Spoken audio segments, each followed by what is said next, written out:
Elections have been rigged for centuries because government is a form of slavery, which is why what the founding fathers of these United States gave us is so revered. They drafted a form of government unlike any other in history, a revolutionary form of governance based upon the foundation that all men are created equal and independent, and that all are born with the inherent and inalienable right to the preservation of life, liberty, and the pursuit of happiness. George Washington wrote, "If men are to be precluded from offering their sentiments on a matter which may involve the most serious and alarming consequences that can invite the consideration of mankind, reason is of no use to us. The freedom of speech may be taken away, and dumb and silent we may be led like sheep to the slaughter." Benjamin Franklin wrote, "Freedom of speech is a principal pillar of a free government. When this support is taken away, the constitution of a free society is dissolved, and tyranny is erected on its ruins." And this is where we are at today.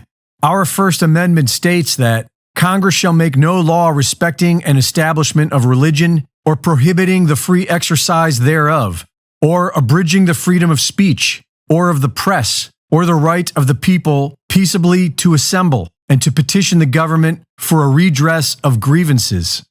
And it has been stripped away from us by tyrants.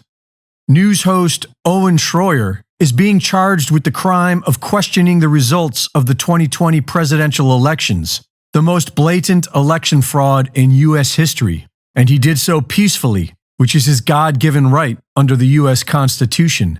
Schroyer isn't being charged with conspiracy, incitement, or any actual crime at all.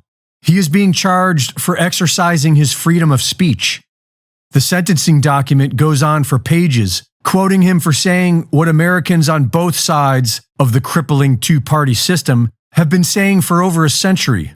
In short, that the government is tyrannical and criminal, which should be obvious to just about everyone at this point. And this is not a crime. It is the first line of defense against tyranny, our freedom to call it out. The document mentions a simple misdemeanor that involves Schroyer being on Capitol grounds. This was a violation of a court order that resulted from a 2019 arrest when Schroyer stood and protested a House Judiciary Committee meeting.